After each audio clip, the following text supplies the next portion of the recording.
Assalamualaikum warahmatullahi wabarakatuh. Waalaikumsalam warahmatullahi wabarakatuh. Hello guys and bro, ketemu lagi dengan saya di Prodi Hukum Tata Negara Siasa, Fakultas Syariah dan Hukum UIN Sunan Gunung Jati, Bandung.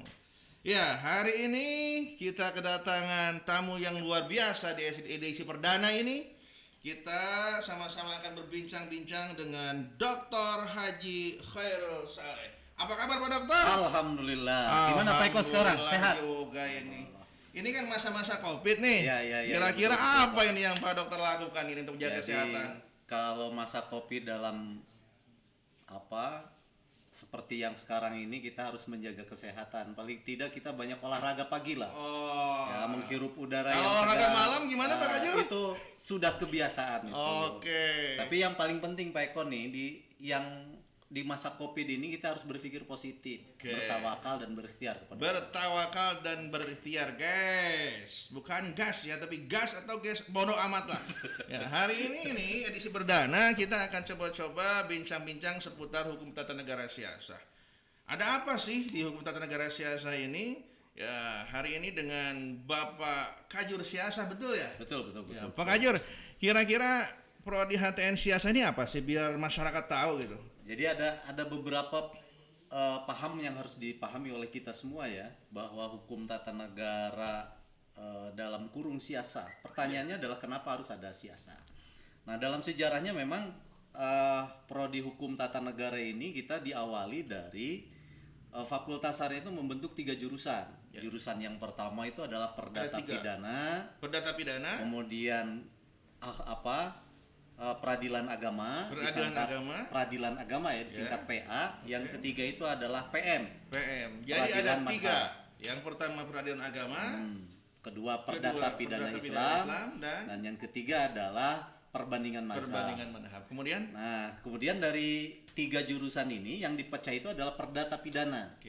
Jadi Perdata kemudian jadi muamalah yang sekarang bertumbuh dan berkembang. Kemudian pidana jadi hukum pidana Islam dan siasa. Nah, nanti di siasa kemudian jinayah siasa. Nah, jinayah siasa itu kemudian dipecah lagi.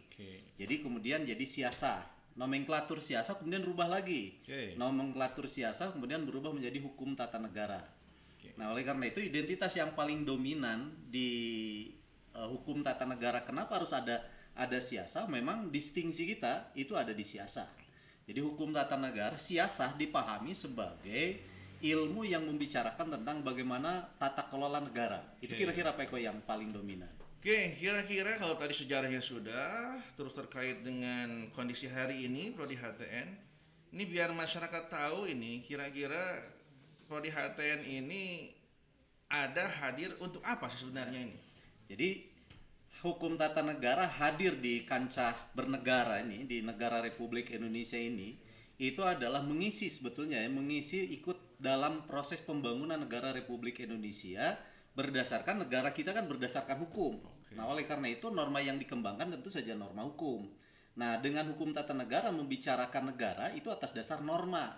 Oleh karena itu pembicaranya adalah normatif. Adakah hukum yang membicarakan tentang bagaimana bernegara? Maka ada aturan mainnya. Jadi hukum sebagai penggawa dasar untuk mengatur dan mengatur negara dengan hukum. Kira-kira seperti begitu standarisasinya. Kayak ngomong-ngomong ini Pak Kajur, kira-kira akreditasi HTN Siasa itu apa sih hari ini? Nah, kebetulan hukum tata negara ini kita mendapatkan penilaian dari BANPT yang cukup bagus sebetulnya, yaitu nilai akreditasinya itu adalah A. Apa? A. Oke, kita tes dulu Pak Kajur. Bagus. Ini merupakan bagian dari proses Sivitas Akademika semua Fakultas Syariah dan Hukum. Hari ini HTN akreditasinya. Oke, silakan teruskan Pak Kajur. Nah, oleh karena itu A ini bukan menjadi bukan hanya merupakan sebuah kebanggaan yang kosong, tapi justru ini adalah beban yang sangat berat. Beban bagi kita semua Pak Eko. Manajemen jurusan juga harus A, pelayanan juga harus A, kemudian mahasiswa juga harus A. Bagi kita, sebab memang standarisasi perguruan tinggi khususnya prodi itu adalah diawali dari pengakuan orang lain terhadap kinerja yang ada. mahasiswa yang diluluskan oleh kita, maka mau tidak mau kalau dia mengambil ijazah dengan predikatnya standarisasinya A, dan itu nempel di ijazah loh Pak Eko. Itu jadi persoalannya. hari ini ada di ijazah. Ada di ijazah. Jadi standar akreditasi A itu nempel di ijazah. Kenapa harus nempel di ijazah? Karena syarat pertama itu harus lolos administrasi kalau bekerja itu. Lolos administrasi, standarisasinya A. Oke, ngomong-ngomong pekerjaan ini ya. Sebelum nanti kita sapa ini, kebetulan kan hari ini kita akan menerima ini mahasiswa baru ini ya. Biar mereka paham lebih dulu lah. Tadi kan bicara pekerjaan ini. Nah, kira-kira ke depan ini prospek adanya hukum tata negara akan jadi apa sih? Prospek hukum tata negara sebetulnya diawali dari dua hal, memiliki dua kemampuan sebetulnya. Yang pertama itu adalah kemampuan mahasiswa untuk memproduksi hukum. Nah, ini kemampuan mahasiswa untuk memproduksi hukum ini adalah merupakan sebuah keterampilan yang sangat luar biasa dan harus diolah. Tidak bisa itu dengan secara spontan mahasiswa bisa bikin produk, nggak bisa. Jadi ahli hukum. Jadi ahli hukum yang pertama. Yang kedua itu adalah analisis hukum. Jadi bagaimana mahasiswa mampu menemukan hukum. Kalau mampu menemukan hukum berarti bagaimana mahasiswa mampu mengungkap hukum-hukum yang tumbuh berkembang di masyarakat. Kalau yang tadi itu adalah bagaimana mahasiswa mampu memprediksi apa yang akan terjadi agar masyarakat dan negara itu benar, maka dia merekayasa hukum dan memproduksi. Nah, dua kemampuan ini tentu saja bukan kemampuan yang sangat instan, tapi justru kemampuan yang harus ditempa dengan berbagai macam keahlian. Dan harus serius. Harus serius. Nah, oleh karena itu proyeksi ke depan mahasiswa di mana lulusan ini akan bergabung. Yang pertama, karena kemampuannya adalah mampu membuat undang-undang, tentu saja dalam struktur negara kita kan ada lembaganya. Lembaga tertinggi yang membuat undang-undang tentu saja disebut saja legislatif. Jadi bisa jadi dewan. Nah, ini yang persoalannya. Ini yang sangat tren ini kan begini. Catat, jadi dewan, bro. Ya, itu kan persoalannya. Jadi mahasiswa itu kalau dia mau jadi anggota dewan, dalam tanda kutip berarti dewan yang profesional. Betul. Bukan dewan asal-asalan. Tapi harus kepilih juga. Nah, itu kan persoalannya. Tapi paling tidak Pak Eko nih, syaratnya dulu. Dewan yang profesional. Nah, kalau dewan profesional itu berarti dia memang mumpuni. Jangan begini Pak Eko, mohon maaf nih. Jadi anggota dewan asal kepilih. Pas masuk jadi anggota dewan, apa yang harus dia lakukan? Banyak hari ini. Ini persoalannya. Jadi Akhirnya apa terjadi? Produknya Pak Eko nih. Betul. Ini harus dipahamkan. Maka HTN masuk di ranah itu, bagaimana mahasiswa menjadi ahli di bidangnya. Ngomong-ngomong pekerjaan ini Pak Kajur, Ya. Barusan kan tadi katanya prospek prodi siasah mahasiswa ke depan bisa jadi anggota dewan legislatif, pejabat kan keren tuh. Nah, selain pejabat kira-kira selain legislatif tadi jadi apa Pak Kajur? Nah, yang kedua itu kan dalam struktur politik kita mengenal ada 3 ya, trias politika itu. Itu struktur itu kan berkembang dengan strukturnya. Nah, kita bisa mengisi itu. Kalau yang tadi di lembaga legislatif, maka kemudian yang kedua sekarang di lembaga yang kedua eksekutif. Berarti kan mahasiswa bisa saja jadi birokrat karena di mata kuliah juga kita ada birokrasi itu. Nah, jadi mahasiswa TN itu adalah mahasiswa yang dipersiapkan juga, yang pada satu saat dia harus jadi pemimpin, jadi birokrat. Itu yang kedua itu. Nah, yang ketiga yudikatif. Yudikatif kan pelaksana hukum. Berarti ada penegakan hukum. Nah, mahasiswa di kita juga bisa jadi hakim salah satunya. Maka gelar kita kan sarjana hukum, Pak Eko. Nah, sarjana hukum itu tentu saja di sana merupakan identitas. Sarjana hukum berarti mahasiswa yang telah diloloskan secara akademik dengan kualifikasi akademik, dia lolos dari mata kuliah yang memiliki kompetensi hukum. Nah, ini cikal bakal. Nah, kenapa kemudian jadi perbedaan nanti nih Pak Eko yang jadi ciri khasnya itu? Nah, ciri khasnya itu kita sebetulnya punya distingsinya. Kenapa kita punya distingsinya? Karena kita sarjana hukum yang diproduksi oleh PTKIN, Perguruan Tinggi Keagamaan Islam Negeri. Bedanya apa dengan yang lain tuh? Nah, sekarang ada kurikulum KKN itu sebetulnya menjadi kita tidak ada bedanya dengan mereka. Dengan lulusan manapun kita sama. Kenapa? Karena berdasarkan kualifikasi KKNI kita dikualifikasikan yang sama. Bahkan kita bisa lebih. Nah, kenapa kita bisa jadi lebih? Karena muatan mata kuliah kita itu ada norma-norma turos-turos keislaman. Nah, ini yang jadi lebih. Kenapa jadi distingsi dan menjadi sebuah kekuatan bagi kita semua? Masyarakat kita itu kan dibangun atas dasar tokoh-tokoh agama. Budaya-budaya kita juga itu adalah budaya yang berkultur agamis. Nah, maka sebetulnya mahasiswa-mahasiswa yang dilahirkan oleh HTN karena dia punya akar yang jelas dengan komponen masyarakatnya, sebetulnya lebih bisa diterima. Oke, kalau tadi ada 3, ada legislatif, ada eksekutif, dan ada yudikatif. Kalau begitu nanti sarjananya itu bisa jadi anggota dewan, Bisa jadi anggota bisa dewan, jadi di eksekutif, misalnya pegawai negeri, birokrasi, dan bisa jadi penegak hukum, hakim, jaksa, bisa itu. Bisa. Jadi jangan mentang-mentang Anda masuk di HTN Hukum Tata Negara ada dalam kurung siasa, kemudian Anda menjadi tidak pede untuk masuk di lembaga-lembaga itu. Kita tidak punya keberanian untuk itu. Kita sudah dilindungi undang-undang dan kita masuk di sana. Tapi syaratnya satu, punya kompetensi. Nah, itu persoalannya. Kalau sudah punya kompetensi, maka mahasiswa harus memiliki dan menyadarkan diri bahwa kita berkompeten untuk bersaing dengan yang lain. Kira-kira ini supaya nanti mahasiswa itu ketika dia beres jadi sarjana itu bisa cita-cita yang tercapai tadi lah. Kira-kira apa sih yang mesti dipersiapkan? Apalagi sekarang ini. Bagi mereka yang mau masuk bergabung menjadi mahasiswa HTN Siasa dan yang sedang hari ini kuliah itu. Kira-kira seperti apa ini Pak Kayur? Nah, maka memang ke depan itu yang harus dipahami oleh mahasiswa yang khususnya mahasiswa baru nih. Anda hari ini konsentrasi dengan pilihan Anda. Jadi siapa Anda hari ini Anda harus pahamkan. Oke, ngomong-ngomong pilihan ini, saya jadi bertanya-tanya ya nih. Ini kan siasa, hukum tata negara.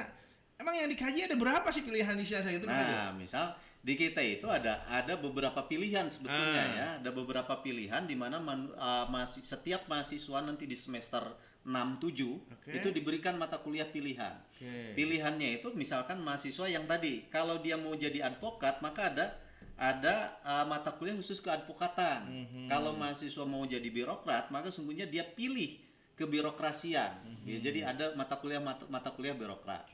Nah, kalau mahasiswa mau dikatakanlah mau di lembaga-lembaga yudikatif, maka berarti mahasiswa harus paham juga tentang mata kuliah yang memiliki konsentrasi kepenegakan hukum. Nah, memang tapi persoalannya di sini seringkali mahasiswa kita secara keseluruhan bukan hanya UIN ini, secara keseluruhan seringkali kita itu terlalu banyak mata kuliah yang harus dihafalkan. Akhirnya karena terlalu banyak nama nomenklatur mata kuliah, seringkali mahasiswa itu jadi kebingungan. Ini harus jadi bingung mana sebetulnya keahliannya. Nah, sebetulnya kita tawarkan sejak awal di semester 1 itu kan seringkali kalau di mahasiswa yang lama kan sudah dipahamkan. Kurikulum itu sejak semester 1 sudah dibagikan oleh saya kan di jurusan itu kan, masih ingat Pak Eko? Iya. Dan yang kedua, dengan mahasiswa juga kita sudah punya kontrak. Salah satunya misalkan lulus tepat waktu itu kontrak. Itu kan kontrak di mana mereka berkomitmen. Yang kedua, di semester 1 juga sudah dikontrak dengan mahasiswa. Meskipun ada mahasiswa yang nggak kontrak. Walaupun nggak kontrak. Mau pulang pergi kan rumahnya orang Bandung kan gitu. Beda kontrakan itu mah kontrakan komersil. Isi kontraknya apa itu Pak? Nah, isi kontrak itu di dalamnya nih, isi kontrak itu yang pertama, isi kontrak di mana mahasiswa 3 tahun 4 tahun ke depan setelah dia dalam titik 0 hari ini, 4 tahun ke depan dia mau jadi apa? Nah, jadi apa 4 tahun ke depan itu harus menjadi komitmen mahasiswa itu. Sehingga nanti dia memiliki satu beban moral dalam diri untuk menjadi ke depan. Jadi kalau sekarang Anda mahasiswa baru misalkan belum jadi apa-apa hari ini, maka 4 tahun ke depan Anda harus jadi apa? Jadi itu pegangan dia. Pegangan dia. Nah, kita memantau sebetulnya. Kita di kuliah di kurikulum diberikan pilihan. Anda mau yang mana? Tapi lagi-lagi nih, mahasiswa ini seringkali jadi keblinger juga, Pak Eko. Kenapa keblinger? Karena mungkin prediksi saya mereka terlalu banyak beban mata kuliah yang harus dihafal. Daripada kebelinger kalau kata ya, Pak betul, Kajur, betul, mendingan betul. kebeli mobil Pak Kajur. Jadi betul harus kebeli mobil, tapi kebeli fungsi mobil. Oke, nah kebalik lagi. Kebelinger itu gara-gara apa sih kira-kira itu? Nah, banyak sebetulnya ya. Komponen yang pertama itu kan kemudian dalam bahasa akademik itu dipengaruhi oleh atmosfer akademik. Oke. Nah, kalau atmosfer akademik itu kan perputaran ya. Betul. Perputaran budaya yang mempengaruhi seseorang sehingga seseorang menjadi sesuatu. Oke. Nah, ini persoalannya. Nah, pertanyaan saya ini, biar Mas itu istiqomah, kan gitu. Dia mungkin nanti kan yang Mas baru juga sama kan? Ya. Dia akan bikin kontrak. Nah, Ya. biar istiqomah ini Pak Kajur. Nah, memang Kira-kira kalau seperti apa ini? kalau berbicara tentang istiqomah itu pertama harus komitmen saja. Oke. Komitmen mahasiswa, komitmen dengan diri. Oke. Satu dulu itu. Komitmen. Yang satu komitmen dengan diri, yang kedua komitmen dengan target, Oke. dan yang ketiga komitmen dengan cita-cita. Ini yang paling dominan itu. Oke, tulis komitmen dengan diri, komitmen dengan target, dan komitmen dengan cita-cita. Nah, Ini tips-tips dari Kajur HTN. Oke, selain itu Pak Kajur ini ya, ini harapan. Kita kan pengen semua ini kan berhasil, sukses, mulai dari masuk sampai dia keluar. Nah, kira-kira yang menjadi harapan jurusan ini buat mahasiswa yang baru masuk, bahkan yang hari ini sedang kuliah ini mau beberes susah ini, Iya. biar cepat keluar sesuai dengan targetan. Kira-kira harus seperti apa? Kalau jurusan itu bahagia, ya, ini harus dicatat nih Pak Eko. Oke, saya ambil Pak dulu ya. Ya, catat dulu nih Pak Eko. Oke. Jadi jurusan itu bahagia. Jangan cepet-cepet Pak Kajur, Betul. saya mencatat. Jadi jurusan itu akan bahagia jika memang mahasiswanya itu komitmen dengan dirinya, dengan cita-cita, itu bahagia sekali. Contoh dari awal datang dengan orang tuanya, iya kan? Betul. Di kita apalagi ada tradisi pertemuan orang tua ya. Itu kan. Kapan itu? Nah itu nanti kita juga akan mungkin nanti pertemuan kita daring juga mungkin Pak Eko. Ya. Mudah-mudahan daring tapi tidak garing Pak Eko.